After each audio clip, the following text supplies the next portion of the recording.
Hey guys, welcome back. आज हम लोग बात करने वाले हैं इंटीग्रेशन की। फ्रेंड्स, जैसे कि आपको पता है हम लोग ने कैलकुलस के अंदर डिफरेंशिएशन टॉपिक खत्म कर दिया है and now will be moving to integration. Friends, integration हमारा सेकंड टॉपिक है कैलकुलस के अंदर एंड लेट्स स्टार्ट।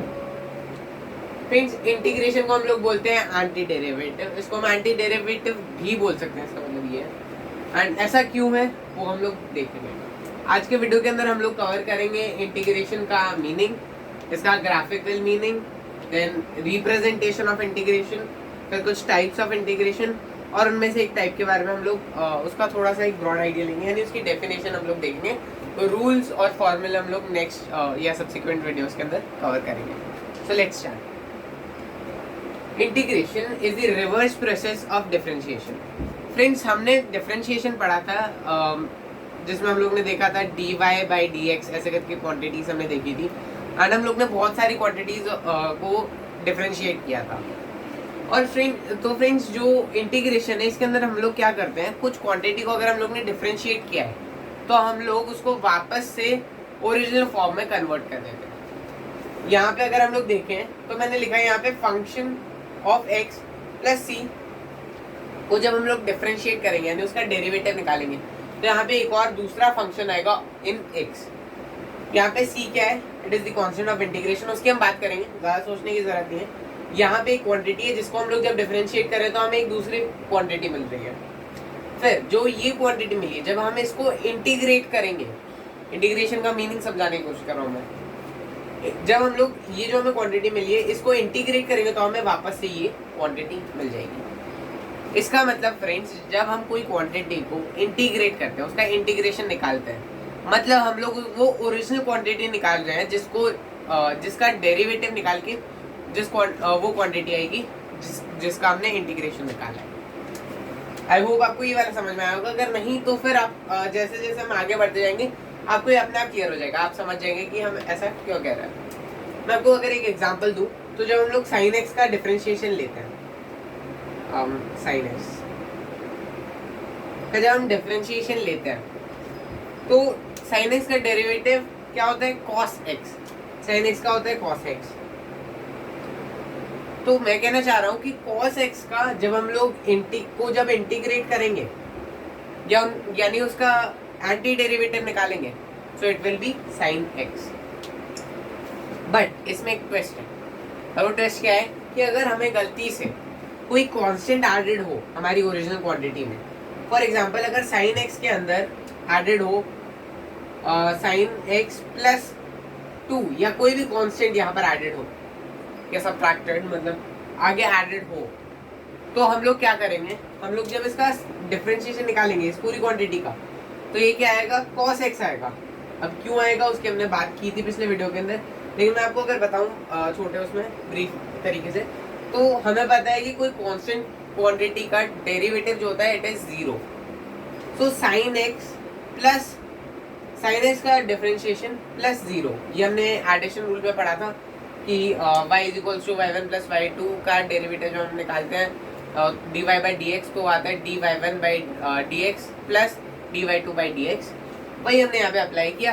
सो जब हमने वो अप्लाई किया तो हमें सिर्फ इसका डिफरेंशिएशन निकाला था क्योंकि इसका 2 का डिफरेंशिएशन यानी कांस्टेंट क्वांटिटी का डिफरेंशिएशन या डेरिवेटिव 0 होता है। सो इसका डिफरेंशिएशन तो cos x आएगा, लेकिन जब हम cos x को इंटीग्रेट करेंगे तो हमें सिर्फ sin x मिलेगा, नॉट sin x प्लस 2।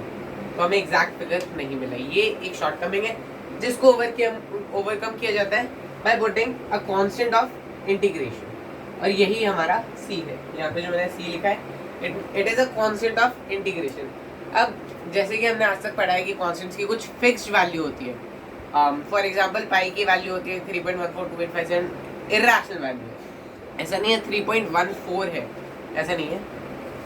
तो कांस्टेंट की एक पर्टिकुलर वैल्यू होती है, ई की भी कुछ वैल्यू होती है, जैसे मैंने आपको बताया था लॉगरिथम वाले लेक्चर के अंदर बहुत सारे कांस्टेंट्स की वैल्यूज होती है। बट इसके अंदर जो कांस्टेंट ऑफ इंटीग्रेशन है इसकी कोई भी वैल्यू नहीं है, हमें याद करने की बिल्कुल जरूरत नहीं है। कांस्टेंट ऑफ इंटीग्रेशन की वैल्यू डिफर करती रहती है।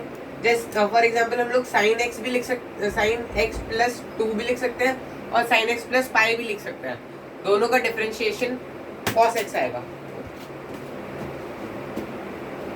दोनों का डिफरेंशिएशन cos x आएगा, तो कांस्टेंट हम लोग कुछ भी ऐड कर सकते हैं, तो कांस्टेंट की वैल्यू जो है वो इट इज मतलब चेंजिंग। फिर अगर हम लोग बात करें फ्रेंड्स, नेक्स्ट चीज जो हमारी next important thing that is graphical meaning. हमने देखा integration is the reverse process of differentiation, that is why we call it as anti derivative.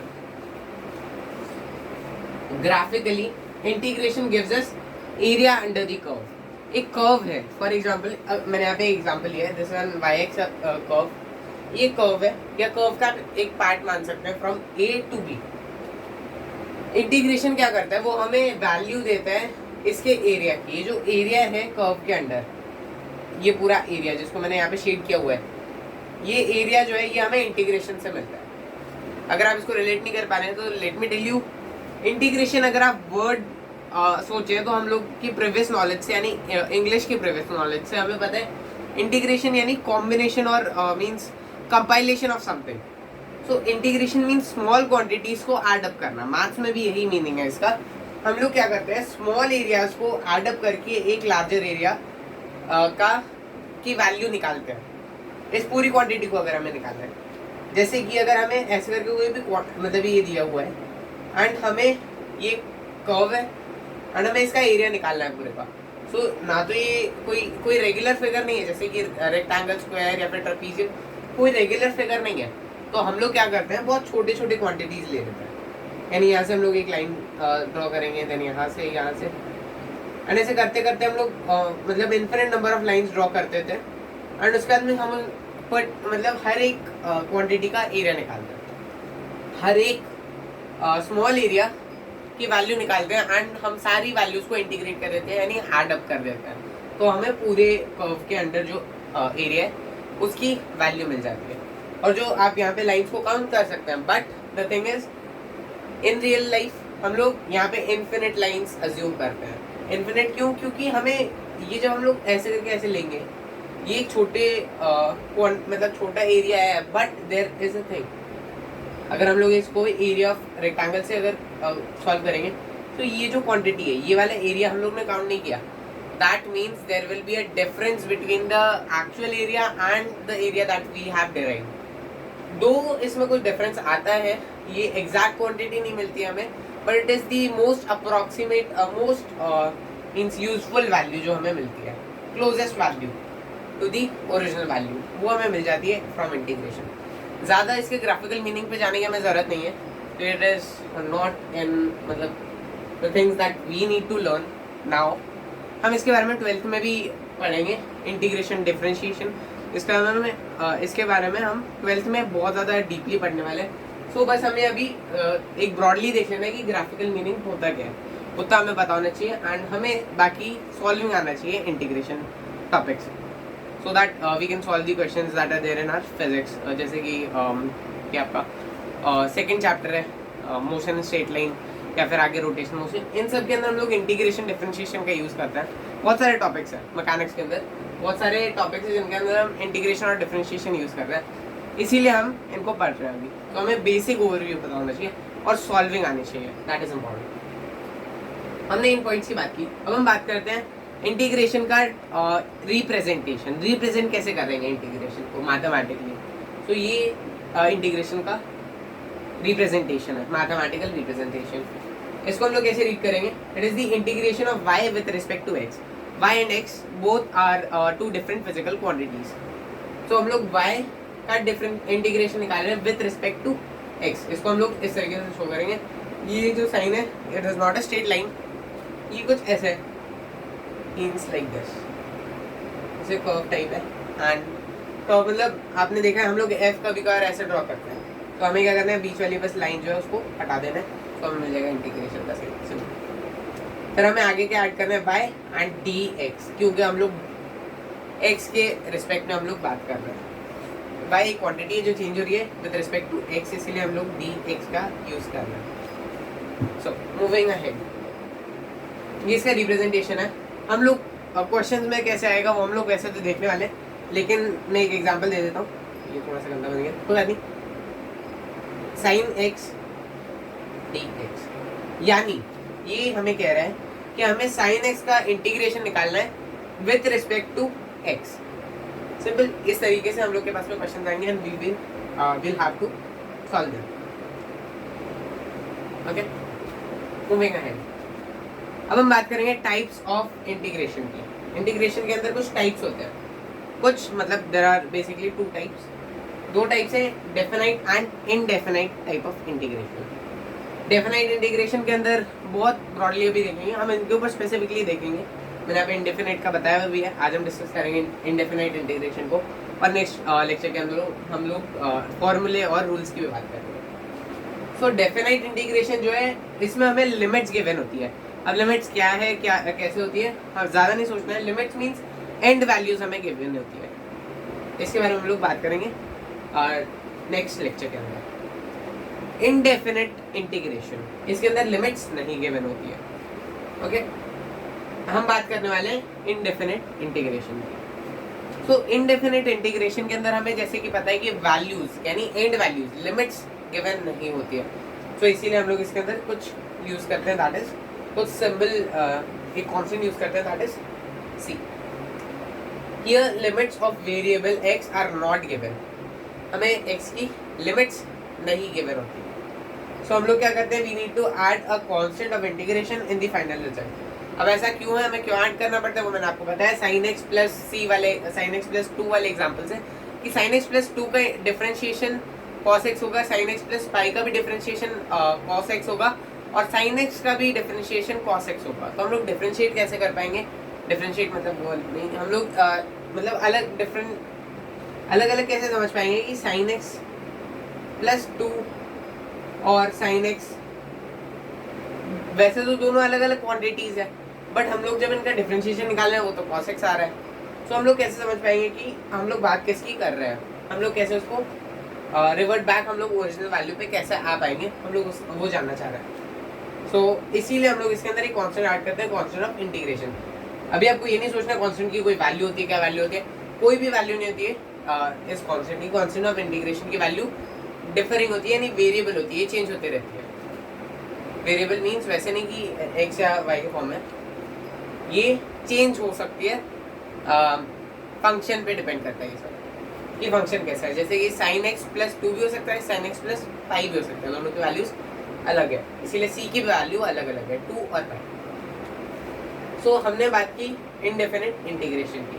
अगर हम अब वापस इस पे आए, क्योंकि हमने c के बारे में जाना, अगर हम वापस इस पे आए, हम लोग देख सकते हैं, एक और बार बताने की कोशिश करूँगा, यहाँ पे हमें एक क्वांटिटी गिवन है, ठीक है, fx प्लस c एक क्वांटिटी है, जिसमें fx एक फंक्शन है इन x और c एक कांस्टेंट है, कांस्टेंट ऑफ इंटीग्रेशन। इसको जब हम डिफरेंशिएट कर रहे हैं, यानी इस क्वांटिटी का डिफरेंशिएशन निकाल रहे हैं, तो हमें f डैश x मिल रहा है।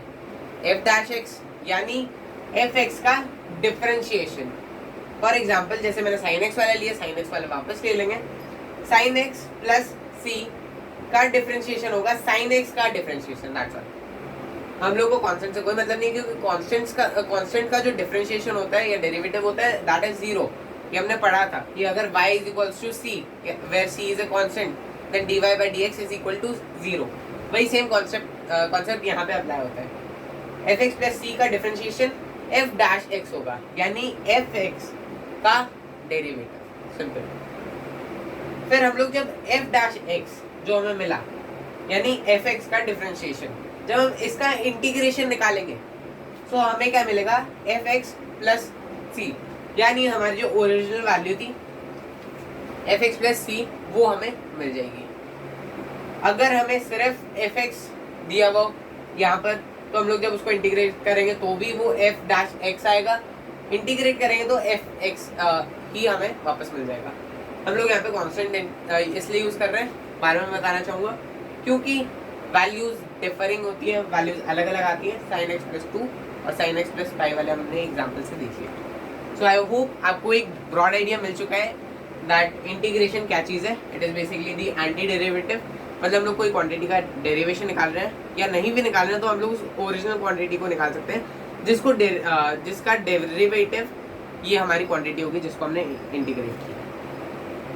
So it is the reverse process of differentiation, और हमने इसका ग्राफ फॉर्म में देखा कि it gives us the area under the curve. So I hope you understood the concept, and we'll meet in the next lecture. So till then, tata. And अगर आपको video अच्छा लगा, please hit the like button and do subscribe to the channel. If you have any queries, you may put it in the comment section. I'll try my level best to answer your queries. Thank you so much, friends, for watching.